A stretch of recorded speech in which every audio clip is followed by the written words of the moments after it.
அன்பு குழந்தையே, உன்னை நினைக்கையில் உனக்கு எந்த விதமான போதனையை நான் தர வேண்டும் என்று யோசிக்கின்றேன். உன்னை மற்றவர்கள் புரிந்து கொள்ள வேண்டும் என்று ஏன் நினைக்கிறாய்? நீ அவர்களை புரிந்து கொண்டாய் அல்லவா?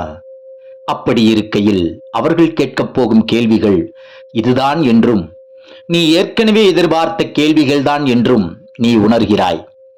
பிறகு ஏன் அவர்கள் மீது கோபம் கொள்கிறாய்? அவர்களுக்கு நிதானமாய் 2 வார்த்தைகளில் பதில் கூறிவிட்டு உன் கோபத்தை அந்த கூறிய வார்த்தைகளிலேயே மறந்துவிடு. அப்படி இருக்கையில் நீ ஏமாந்து போக மாட்டாய். உனக்கு கோபமும், தன்னை புரிந்து கொள்ளவில்லை என்ற ஏமாற்ற நிலையும், அவர்கள் மீது வெறுப்பும் வாழ்க்கையில் ஓர் வெற்றி இடத்தையும் உணர மாட்டாய். உன்னை நான் என் வசம் இழுக்க காரணம் நீ மனிதநேய உள்ளம் கொண்டவர் என்பதால்தான். நான் செய்யும் லீலைகளை நீ தக்க சமயத்தில் உணர்வாய். உன்னுள் எழும் தேவையில்லாத எண்ணங்களை நினைத்து நமக்கு இவ்வளவு கெட்ட எண்ணங்களா என்று உன்னை குழப்பிக் கொள்ளாதே. அந்த எண்ணங்களின் தோற்றத்திற்கு காரணம் நல்ல எண்ணங்களின் உயர்வு தன்மை உணர்த்தவே. உன் வாழ்க்கையில் நீ நிதானத்தை, பொறுமையை, நம்பிக்கையை கடைபிடி. ஏனென்றால் சோதனை முடியும் காலகட்டத்தில் நீ நிற்கிறாய்.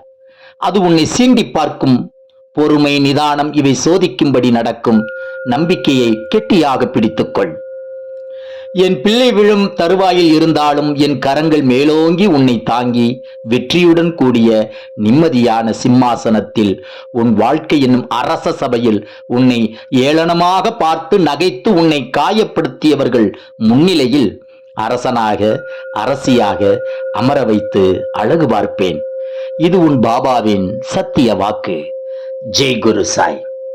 நற்பவி சாய்ராமா. ஜெய் குரு தேவ தத்தா.